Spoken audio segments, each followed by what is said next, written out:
Hello बच्चों, क्या हाल चाल। मैं सूरज सिंह फिर से आ गए हैं बेटा। तो चैप्टर 1 हम कंप्लीट कर चुके हैं, चैप्टर 2 हम कंप्लीट कर चुके हैं। चैप्टर 2 में हमने पहले इंट्रोडक्शन करा, फिर 2.1 करी, 2.2 करी। 2.3 हम नहीं कर रहे हैं क्योंकि बेटा वो इस साल के सिलेबस में नहीं है।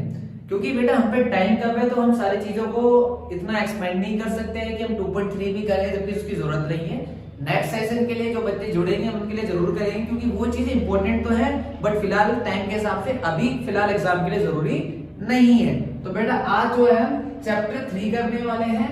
चैप्टर 3 कौन सा है? Linear equation in two variable. तो आज जो होगा वो इस चैप्टर का इंट्रोडक्शन होगा। हम एक एक चीज का बेसिक, इस चैप्टर के बेसिक को ध्यान से पढ़ेंगे। तो स्टार्ट करते हैं बेटा। सबसे पहली बात आपको याद हो तो लास्ट चैप्टर में हमने पढ़ा था कि वेरिएबल्स क्या होते हैं। वेरिएबल्स क्या होते हैं? कोई भी इक्वेशन जो x के नंबर्स में लिखी होगी, x जो होता है x या y या z, कोई भी मतलब अल्फाबेट जो लिखे होंगे वो सारे क्या होते हैं?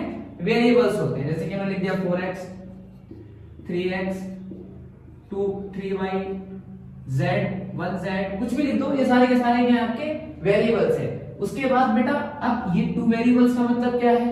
2 वेरिएबल्स का मतलब होता है बेटा कि हम एक नहीं दो वेरिएबल्स को एक साथ लिख लेंगे। जैसे मैंने लिख दिया x प्लस वाई। आई बात समझ? मैंने क्या करा, एक वेरिएबल नहीं लिखा। ये अगर मैं एक सिंगल लिखूंगा, जैसे 4x प्लस 1 लिखूंगा तो क्या होगा? सिंगल वेरिएबल होगा।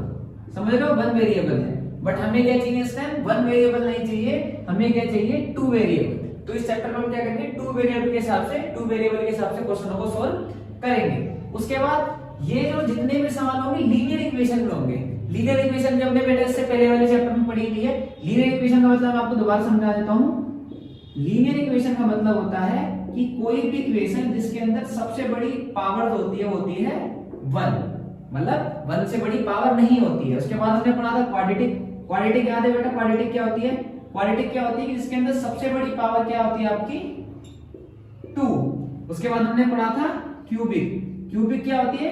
जिसके अंदर सबसे बड़ी पावर क्या होती है आपकी? स्क्वायर। आधी बात समझ बेटा?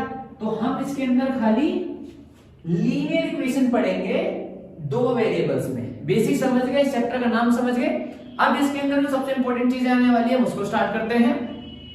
अब बेटा 2 वेरिएबल में हमेशा क्या होगी ना, आपको 2 इक्वेशन देके रखेंगे। हमारे पास 2 वेरिएबल्स में ना 2 वेरिएबल्स होते हैं। जैसे मान के चलते हैं हमारे पास इक्वेशन लिखी हुई है x plus 2y plus 4 equal to 0। एक इक्वेशन आपकी 3x plus 6y plus 12 equal to 0।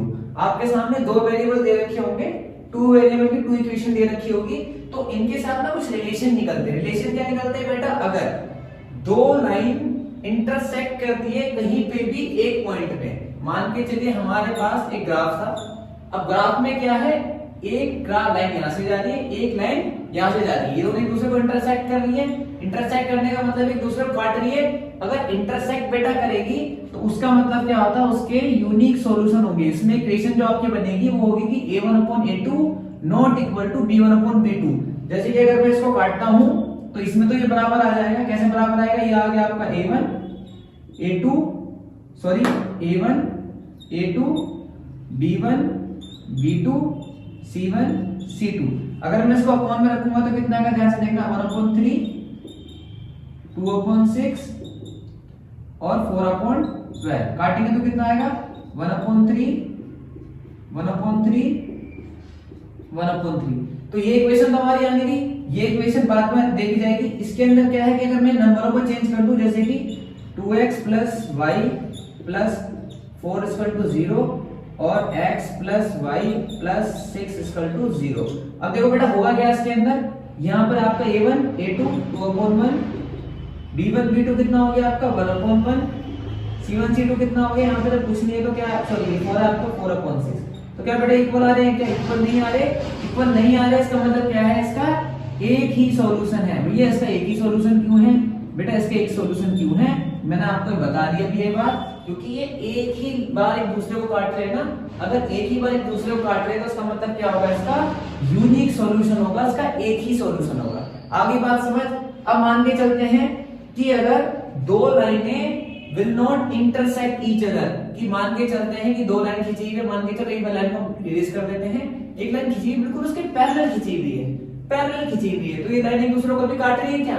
इसको काटेंगे क्या? कभी नहीं काटेंगी। अगर लाइन एक दूसरे को नहीं काटेंगी तो उसकी इक्वेशन किस तरीके से बनती है? उसकी इक्वेशन बनती है ऐसी, a1/a2 बराबर होगा b1/b2 के, पर c1/c2 के बराबर नहीं होगा। इसकी एक इक्वेशन देख लेते हैं। मान लो एक ऐसा कैसे क्वेश्चन लिख लेंगे, 2x + y + 4 = 0, 4x + 2y + 6 = 0। a1/a2 करके देख लेते हैं बेटा, 2/4, यहाँ पर क्या होगा ये 1/2, 4/6, ये a1/a2, b1/b2, c1/c2।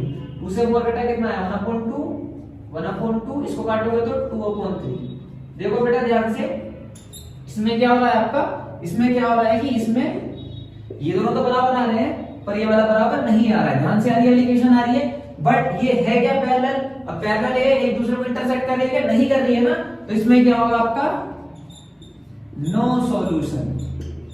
ठीक है बेटा, इसके अंदर आप ये लिख भी सकते हैं कि इंटरसेक्टिंग होगी। ठीक है, ये क्या हो गया नॉन इंटरसेक्टिंग, ये कभी एक दूसरे को नहीं काटेगी, ये नॉन इंटरसेक्टिंग है। ठीक है, नॉन इंटरसेक्टिंग है। आई बात क्लियर? अब हम तीसरी कंडीशन लेते हैं जो कि हमने सबसे पहले देखी थी। तीसरी कंडीशन क्या होगी बेटा? The two line will be coincident. Coincident का मतलब क्या है कि एक ही लाइन के ऊपर दूसरी लाइन भी आ गई।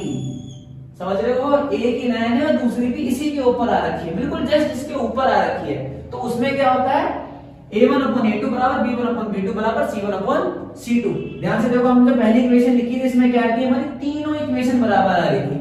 तीनों इक्वेशन बराबर आएंगे तो बेटा इसमें क्या है कि इसमें तो कहीं पर भी पॉइंट रख लो, सारे सॉल्यूशन ही सॉल्यूशन है। तो इसमें क्या होगा, इसमें इनफाइनाइट मैनी सॉल्यूशन। इसमें क्या हो गया आपके बहुत सारे सॉल्यूशन हो गए।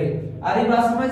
और ये क्या हो गया आपका कोइंसिडेंट हो गया, ये आपका हो गया कोइंसिडेंट। ठीक है बेटा, ठीक है। इसमें एक छोटी सी चीज और है, जब आपका आंसर आ रहा है तो हम इसको बोलेंगे कंसिस्टेंट। इसमें भी आंसर आ रहा है बेटा आपका, तो ये भी क्या होगा कंसिस्टेंट। और जब आंसर ही नहीं निकल रहा तो ये क्या होगा आपका इनकंसिस्टेंट। समझ रहे हो कितनी आसान चीजें हैं, कितनी ज्यादा आसान चीजें अगर आपको समझ आ जाएंगी तो।